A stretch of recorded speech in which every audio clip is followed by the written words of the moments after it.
Hi, and welcome to Teletalk. I'm Liv. And I'm Ben. And on this episode, you'll hear our carefully considered and not at all random thoughts on a show we like. There will be spoilers. This show is for entertainment purposes only.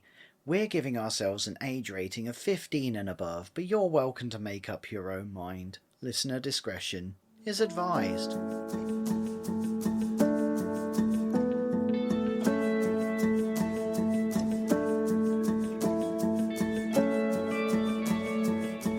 So we are at the penultimate episode of Suddenly Amish. Yes, suddenly, penultimately Amish-y. Yeah, so season 1, episode 7. 7! Wrong show. And we are down to 5. It's the final 4 people. 4, yeah. Do-do-do-do. Amish, Amish, Amish. I don't think anyone needed to hear that. Everyone needed to hear that, right in their ear holes. Disagree. Strong disagree. Well, I think James would have had something to say about that. Frivolous singing, not allowed. Yeah, we haven't really heard about frivolous singing, have we? Maybe it's okay. Yeah, maybe. Well, as long as you sing it and you don't, record it and play it digitally. Right. No iPods for the Amish. Yeah, but sea shanty style singing, it helps the work go by. There once was an Amish that went to sea. Heck yeah.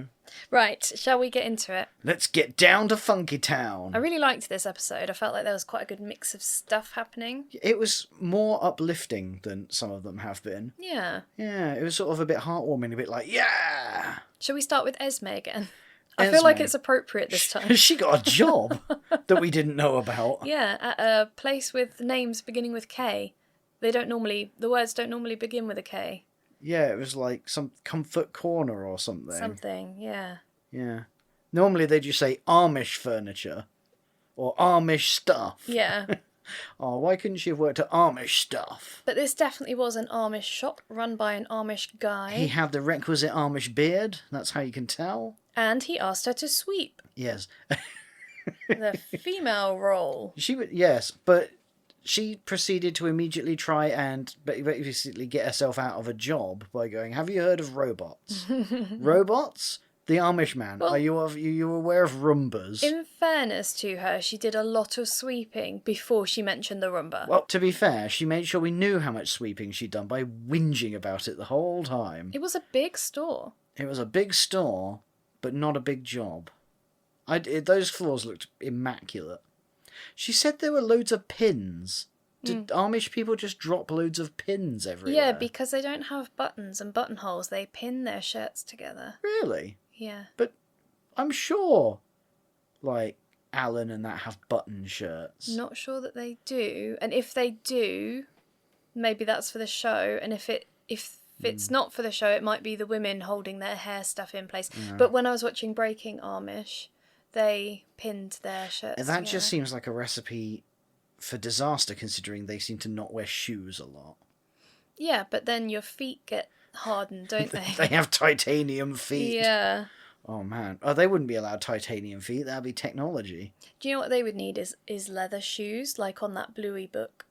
Yes. From the Puppets episode. Is it Puppets shoes. or... No, it's Unicorns. Unicorns episode. Yes. We're back on Bluey. It's so relevant. You know, you just said that this episode was great and you really enjoyed it, and then you proceed to drag us over to Bluey instead of talking about it. Also great. I want to see an Amish an Amish Bluey crossover. Well, okay, I don't think they have Amish in Australia. But that would be interesting, though, right? I don't know. Okay, well, good talk. Good talk. Okay, I think you ruined it. Thank you for joining me on this thought exercise.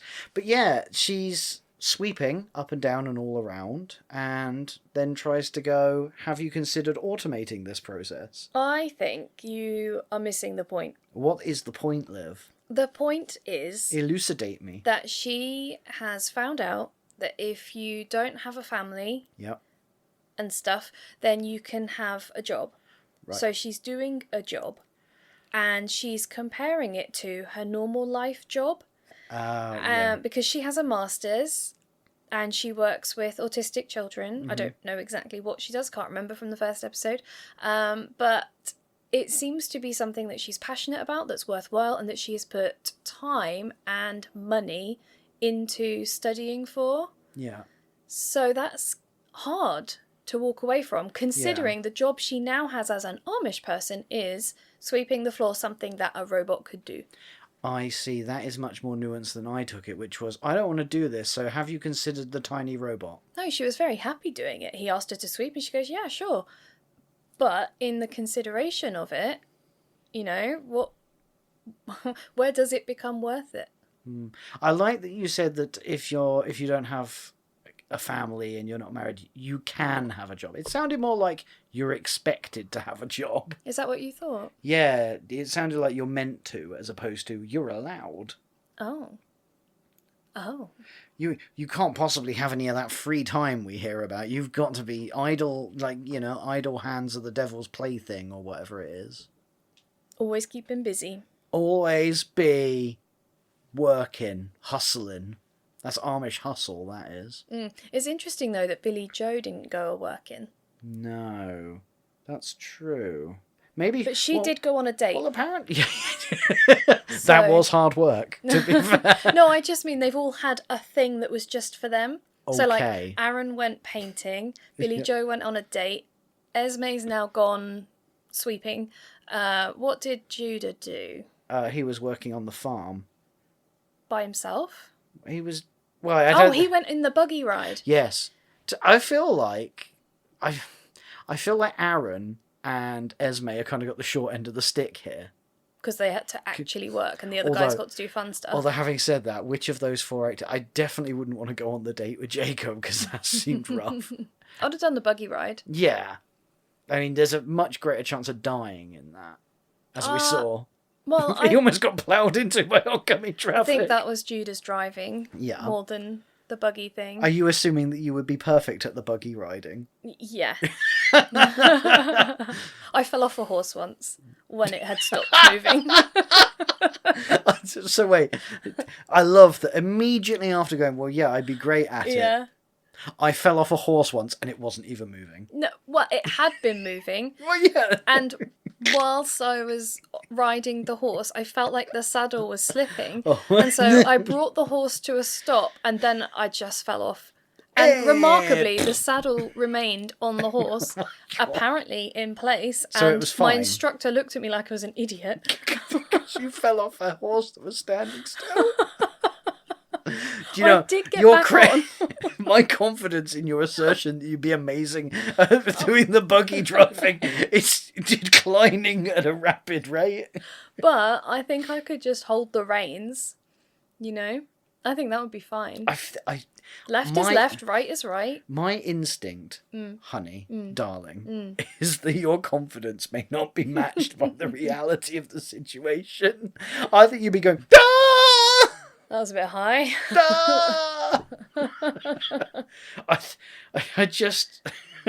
I love that despite all previous evidence to the contrary, including that which you immediately recounted to us, you'd be like, I am so confident in my ability to do that. Yeah. I'm really good at driving.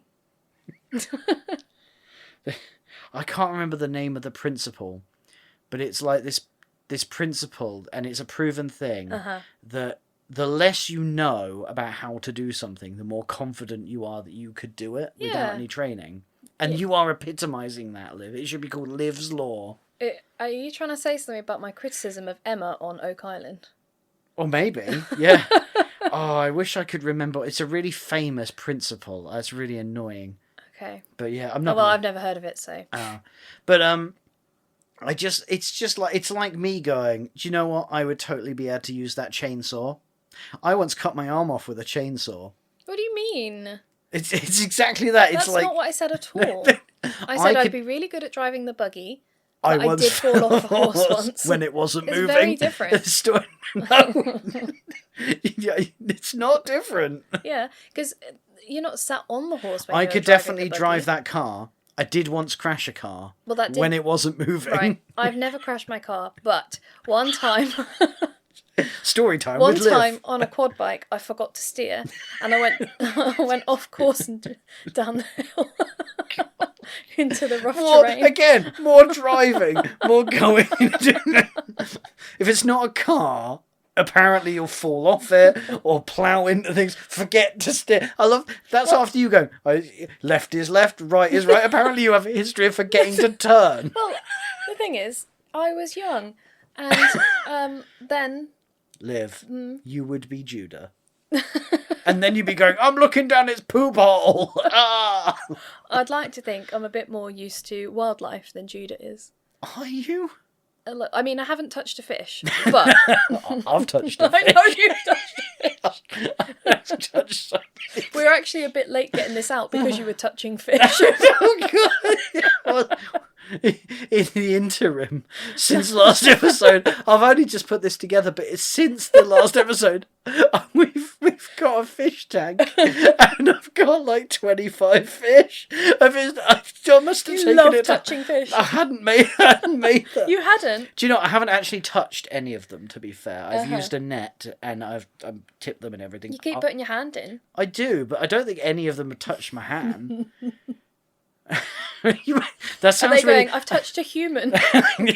I object to the way you said you're constantly putting your hand. You keep putting your hand. Like I'm just sat there going. Well, you're Sploosh. testing the water like twice a day. Yeah, it was because you have to. You made it sound like I just sit there and go. I just put my finger in. Splooshy. Who wants to kiss my hand, fishies? This has gone off the rails. So yeah, basically, all of your anecdotal evidence suggests that you would be terrible at driving the tram. Who are we talking about? Esme. So back to Esme. She was sweeping and she has a job, but it's not as fulfilling as her real job. But she then said at dinner, when Judah's mum was there, that she really likes not being attached to her phone all the time. Yeah. And that it's taken the pressure off. Are you suggesting that the producers of the show are trying to show up the balance of going, well, what would I be giving up, but what would I not be missing? Yeah, but I didn't really want to talk about the producers right now. Oh. I wanted to talk about how much that pressure clearly gets to Esme, because that was a lot of the reason why she was attached to her nails and her lashes, because she felt the pressure to have them every single day. That's true. Yeah, and she's enjoying the simplicity and the lack of pressure. Yeah, and that release from pressure that the Amish lifestyle affords her. But the counterbalance is, with that lack of pressure comes less fulfillment, possibly. Yes. Yeah. It's the two sides of that coin, the weighing of the scales. So it's going to be a real decision for her, but I feel like, again, I'm justified in my opinion, that she has settled in better than the bishop thinks. Maybe, yeah. Yeah, but again, I was expecting when we started this show, the first episode, it's all about the bishop starting. He's not shown up. Well, we've seen him like once. He basically just went, right, you guys, do the thing. I'm off skis. No, he did do a check-in with them. Oh yeah, very good of him. And last episode, we saw him talking with Alan and Sarah. So there. He's not exactly putting in the heavy lifting, is he? He is a busy man. What do you want from him? Let's move on. Shall we talk about Aaron? Sure. Because he's a little bit boring this episode. Yeah.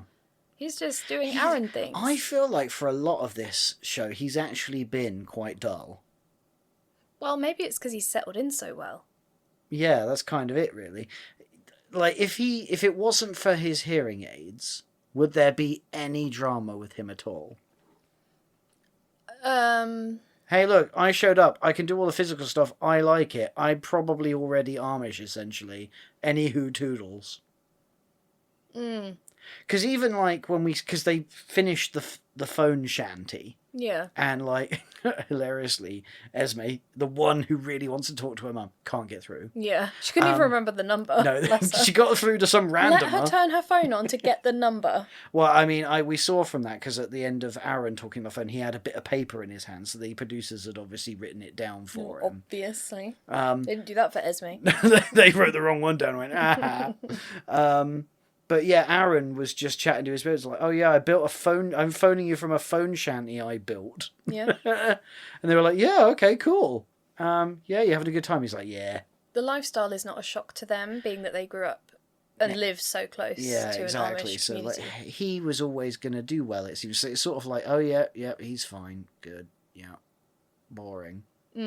Especially as I'm pretty convinced that the whole thing will be like, look, if you choose to stay and be Amish, you can just have your you can have your earbuds. Well, they haven't said that. No, but James has got a phone. He does talk about it though towards the end of the episode as his big thing. Yeah. And he wants to be able to have easily adjustable hearing aids so that he can fully enjoy his life. And I don't think that's unreasonable. No, it's not. And I think it's interesting that I think Alan said, oh, well, you'll have to talk to the bishop about it. So maybe the bishop can just be like, I decree that you can have a phone. Well, that's the point of the bishop, I guess, isn't it? To make those decisions. Your whole existence is to decide if Aaron has a hit. Isn't he like the king of the Amish people? Like, I would love to see the look on his face if you described him to him as that. What do you think he'd be? Well, I'm the king of the Amish now, the Amish VIP. Okay. I reached the top and I had to stop, and that's what's bothering me. Amish do. Okay. Right. I thought you were going down the line of that's inappropriate and he'd feel uncomfortable. Yeah, that is exactly rather than the singing with glee. No. I do think he would find it somewhat offensive. Yeah. Yeah. Okay. I just like a song. Yeah. I've got a I'm song impressed in my you remembered heart. all the words, to be fair. Well, I mean, I did substitute Amish for a few of them. Well, I mean, that's okay. That's fine. Thank you. Still impressive. One thing I thought was interesting, just while we're mentioning the phone shanty. Okay. I liked that James was like, oh, the first person who was going to get to have a call was Kendra. And I'm like, you gave her your mobile? Yep. Like, so that's redundant now. She does not need a phone shanty. No, she does not. She doesn't need any kind of shanty. She's clearly gone back to a life of luxury. Oh, yeah, luxury. By comparison. Not if she's hanging out with Matt. But was it just me that was bothered by the fact that James painted the outside of the phone shanty but not the inside? Well, he painted the outside to offer protection from the weather. But why not the inside? Because that's unnecessary and frivolous. What was he going to do? Paint it pink with flowers? No, just paint it the same whitewash as the outside. I found the bare wood uncomfortable. Okay, that's a you problem. It is a me problem, apparently. But yeah. So, Aaron, apart from his hearing aid thing, is settling in really well, and there isn't much to say because of it. Yeah, he's the bestish Amish boy. Okay, do you want to do Billy Joe or Judah? Let's do Billy Joe. Okay. Good old BJ. Yes. So, actually, we didn't say with Esme that the two of them go together to learn about period products. Yes, terry toweling and fabric sewn together in 4 layers. Yes, which I was surprised. Billy Joe was horrified, thinking that it was unhygienic. It's Outhouse Gate all over again. And Esme was actually like, you know what, this is a really good idea, and I might just use this. And she listed a load of reasons why they were a good idea. Yeah. I was just like, eh? It's not what we expected, especially because her first comment was, okay, so people don't use tampons. I thought this was then going to be an issue for her. Yeah, and yet she was like, actually, it's probably better. There's no microplastics, none of this. I'm like... Reusable, yeah. Well, I'm off kilter. I know. What was really interesting as well, like we saw around that time, we saw a wide shot of the house. There was like 6 or 7 cars parked up in a row outside their house. I presume that's producers, cameramen, director, all these people. Yeah, I was just like, they really does put pay to your thought of, well, they can't drive Kendra up to the house. I know. They've got a bloody multi-storey car park there. And actually, if they are Mennonite, I believe some of those people do have cars. Ah, well... Are you suggesting Alan might have a Chevrolet in the garage? It's possible, but we don't know because we've never seen it. What they do have on the big church, solar panels. Handy. Yeah. That seems like they wouldn't be allowed that. But it then does. There's a lot of things. Are you reading a magazine while we're doing the podcast? Listeners, you heard that turning of it.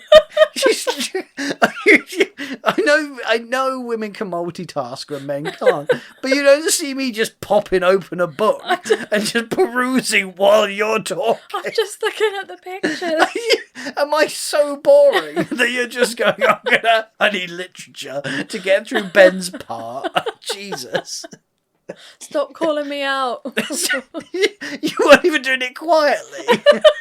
I was trying. Do you know what I need? The noisiest medium. A magazine. That won't be noisy. Anyway, if you'd have had a metal book and it was rusty, it was like... Metal books don't exist. That's a silly thought. Touché. But yeah, sure. It just seems odd to me that the church is just like, solar panels, that's fine. Yeah. But they did. Yeah. And no one's explained it to us. I just like pointing out all the technology. Like, we can't possibly have an electric stove, but we can have solar panels and a fridge. And a car. And a gang cars. And a phone. It seems more and more like they really ought to allow aircon. Maybe this is just highlighting their point that it's actually getting harder and harder to remain fundamental. Look at you trying to spin it. This is the problem. Even the bishop has solar panels. Yeah. Falling foul of temptation. Maybe solar's okay though because it's natural and renewable. I don't think that is how it works. But it is. Because in theory then you could just buy a massive battery, loads of solar panels, and then live a fully tech lifestyle. Put a few wind turbines on the land. Yeah, stick a solar panel on top of that Roomba and Maybe you're all good. Maybe they just haven't thought of it. Right. That's it. Just saying. So you're saying that the Amish aren't religiously principled, they're just a bit unimaginative. No. Okay, there is nothing in the Bible that says you have to live a certain way, chores and gender roles and... I mean, they seem to think that it does. No. Well, they have very definitive, say, for example, roles for men and women. Yes, but that's not in the Bible. And in fact, Alan, towards the end, even says this isn't about scripture, it's about our belief system around the scripture. As in, it's not about the scripture, but it's how we choose to live. What? Right. So it's not about the scripture, it's just what we've invented around the edges of the scripture. Yeah. We just pulled it out of our arse. Yeah, I think it's good that they've acknowledged that. I'm not sure that they meant to acknowledge it. But they did. Okay, good.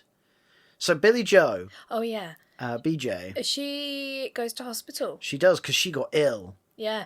Severe dehydration. They didn't say severe. I'm saying severe because it looked like she was quite bad. Because she was stressed and hot and tired. Again, that's just what she said. They just said dehydration. Are you suggesting that that's what she said? Not appropriate in this context. Is it not? No. That is what she said. Yeah. Hey! If you just keep saying it, eventually it's right. Eventually it fits. Yeah, that's what she said. Oh. Yay! Damn it. The Michael Scott approach. But yeah, she seemed genuinely really ill and she was just lying around vomiting everywhere. We see a lot of I don't know if she actually vomited though. They said that she vomited a lot. Okay, this is not a fun topic to talk about. No, but we get a lot of very flattering shots of her lying around on her bed going, oh, I'm so ill. Yes. So I'm sure she's delighted by that. Everyone was really worried about her, including Judah. Who like sidekicks her all the way to hospital, and she, like everyone loves Judah. Yeah. Like we'll get onto it later, but they're all talking about like if Judah leaves, we are screwed. Like everyone's leaving. But he stays by her bedside. He does not leave, even when she's told that she's just dehydrated. Like you just need to drink. He waits with her until she feels better, and we see the bonding between them. I think we've heard about it before, but this time we actually really, really saw it. Well, and she's, moved to tears in her talking head, talking about how much he means to her, because no one else stayed. Like he was the one that stayed. No one else even went. No, he made a special trip in there. Well, everyone else has got stuff to do, and he was like, "I get to be away from the chickens." Well, I don't think he minds the chickens. No, I don't think he does. But yeah, what I've taken mostly, and we'll touch on it, but it's like Judah is awesome. Like I think, and that's what I learned about Billy Joe. Okay. Which, yeah, she wasn't drinking enough water, turns out. Yeah. But then later on, she reassures everyone that she's feeling exceptionally hydrated. Well, it's because they ran a few IV lines through her. Yeah, pumped her full of water. She's hydrated. Yeah. Dehydration plus hydration equals fine. It's because she doesn't want to use those toilets. Oh, God. Are you suggesting that it was all just bunged upness? No. Just saying, she stopped drinking so she didn't have to use the loo. Ah, and that heat. I say loo. Outhouse. Hole in the ground. Long drop. Whatever you want to call it. Horrific flashbacks. So, yeah, that was kind of her thing. She went to hospital, she came back. Well, actually, again, towards the end, she starts bringing up the sexuality conversation. Yes, because she knows that Judah is bisexual and he's concerned about raising it. So she is being a bro and sort of raising it. Yeah, on I mean, his he behalf. didn't really want her to do that, but she felt that she was doing a good thing for him. Yeah, that's true, because he said, like, it makes him feel weak because he hasn't done it. He hasn't brought it up first. But at the same time, his ears were pricking up to hear the answer. Yeah, and Billy Joe, I think, wanted to create a safe space for him to really understand the Amish perspective for him so that he can make that decision as to whether to come out, basically. It seems like that perspective was not the one he was hoping for, because they're basically like, look, it's not like we dislike them individually, i.e. LGBTQ people, but it's not biblical, and so they can't be Amish. And it's like, yikes, it's not a lot of wiggle room there, is there? Fridges aren't in the Bible, cars aren't in the Bible, hospitals aren't in the Bible. Phone shanties not in the Bible. Phone shanties aren't in the Bible. No. But, LGBTQ, not allowed, apparently. They were the wrong letters. It made me sad, because I was like, oh, come on, Alan, I really like you, but that just, I don't like it. Yeah, I mean, it's one of those things where it's difficult to know where the tolerance lies, and I suppose as the Amish umbrella, they're not. And when you get down to individuals, that might change, but is that enough? Probably not. Well, it's interesting because, like, it seems like they were setting it up that he's going to come out Yes, to them.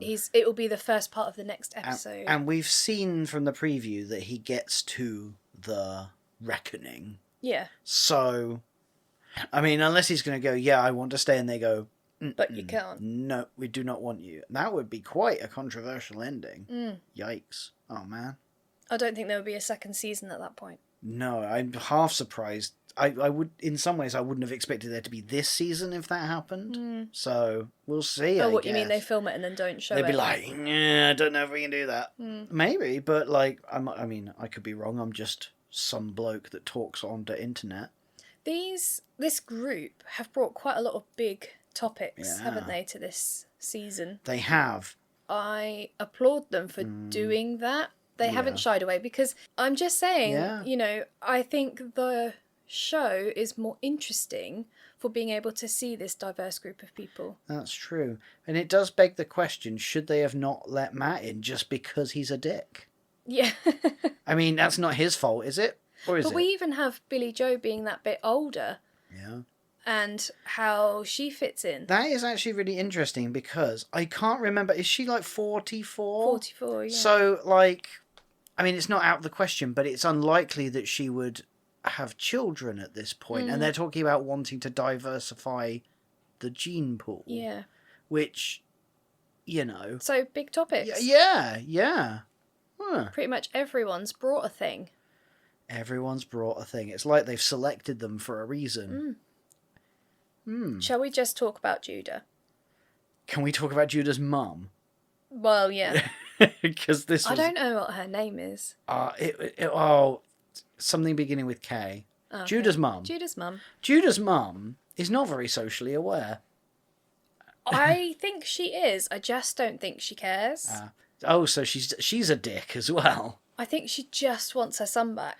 Yeah. She doesn't understand why he left, and she can't believe he's still here. I understand why he left. it's her. Well, a lot of the behaviours that we saw in Judah, we see in her, including the fear of birds. And I thought he had this whole story about why he was scared of birds. And it turns out he just inherited it from his mother. Yeah, even Alan very tactfully was like, I see that the apple did not fall far from the tree. But then you get to see him go, no, it's fine, just chill. Yeah, it was really stark to see that difference and that growth in him. You see that horse? I've looked right up its poop hole. You're obsessed with that horse's behind. Yeah, I know, right? Well, but you do get to see that the whole theme of that is like he's growing and sort of coming into himself. And not just that, but he's loving it. He is. He really is.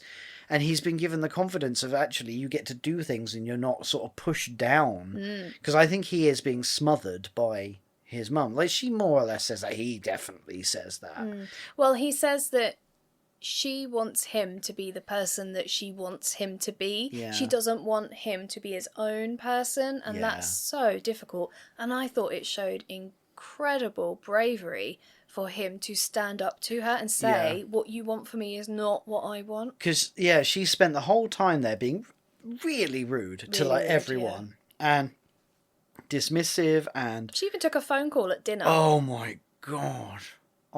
The only time I've seen something like that in real life, I was at someone's funeral. Oh, my God. Yeah, I was at someone's funeral, and at the point where they do the ashes to ashes, dust to dust, the person who passed away, one of her daughters took a phone call and walked away from the grave while saying, I'm just at my mum's funeral. Yeah, no, I can talk, and walked off.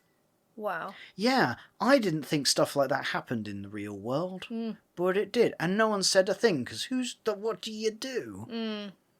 Well, you don't say anything, do you? Because you maintain your peace and your respect. Mostly because I think everyone was like, is this really happening? Yeah. So yeah, like, it was that sort of vibe, like, and like, she did that thing where everyone says, we're going to do grace, and it's all silent. She goes, oh, is it silent? And just kept talking.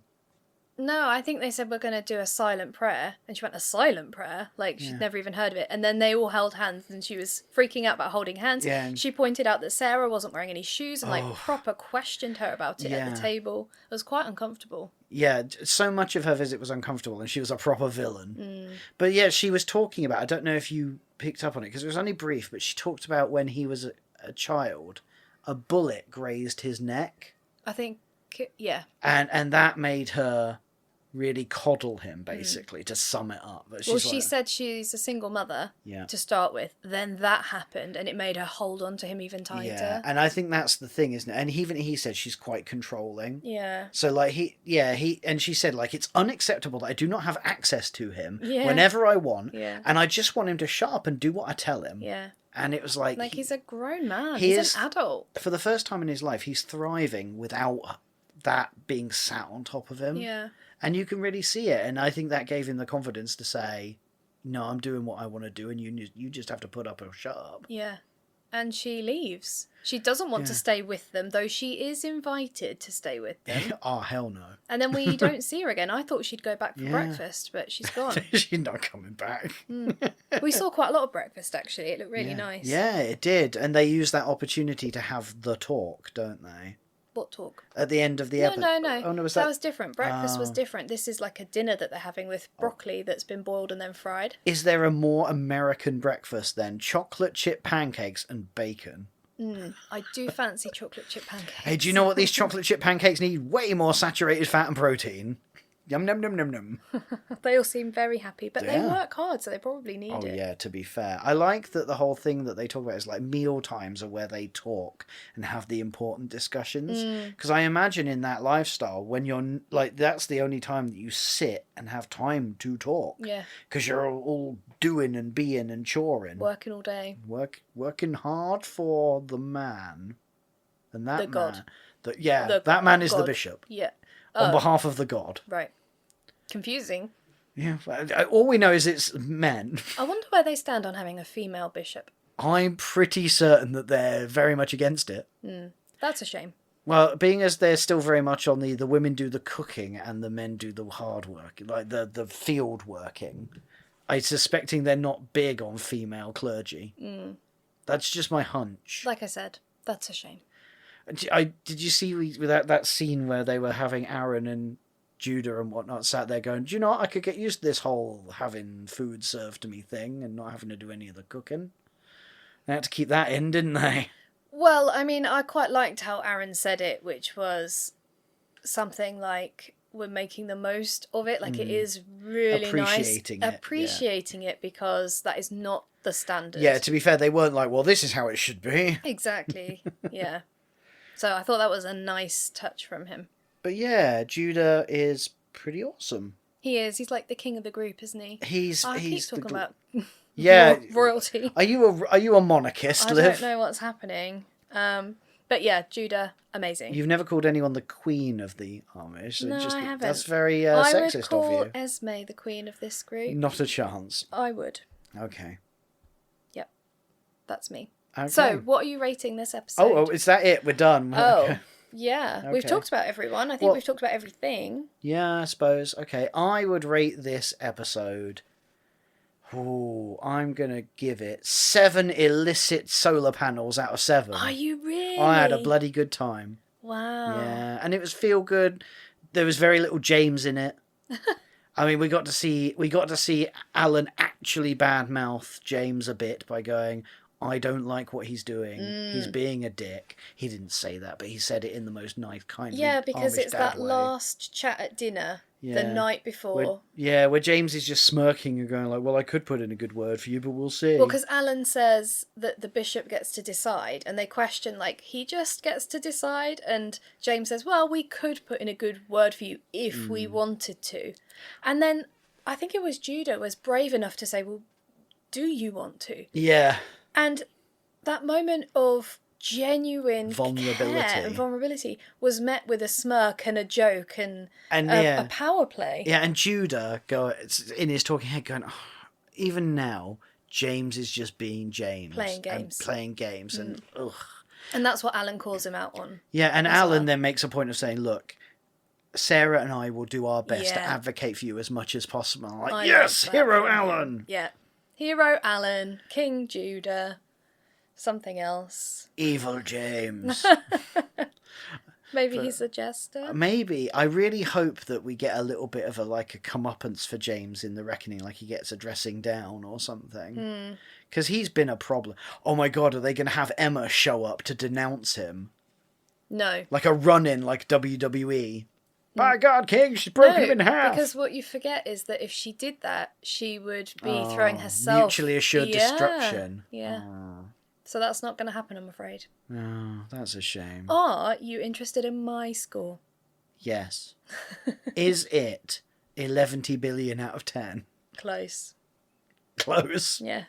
Okay. It's 10 out of 10. 10 out of 10? Yeah, I really, really enjoyed it. We've never given a full marks, both of us together, to the same episode of any show. These people are very engaging. I know. And I've really enjoyed following their story and watching them grow. It's the sort of TV that I love. Now, is it any coincidence now that Matt and Kendra are gone, we're enjoying it more? Ah, yeah. They were dragging it down points. Yeah, they were. Yeah. Oh, look at us agreeing with each other. Oh, well, that won't last. Immediately ruined it. Hey, look, Oak Island's back this weekend for us, so yeah, we'll be back to that. But yeah, sorry this was a little bit late. I had to touch some fish. What's my life come to? And on that note, that's all, folks. If you do get a chance, please do rate and review us on your platform of choice. It really helps us. And thank you to everyone who has already done that. Yeah, thank you. It really warms our hearts. Like, it gives us a nice little warm glow. So thank you. Genuinely thank you. Warm glow, big smiles. We're not just chatting shit into the void. Thank you so much for listening. See you next time. Bye. Toodles!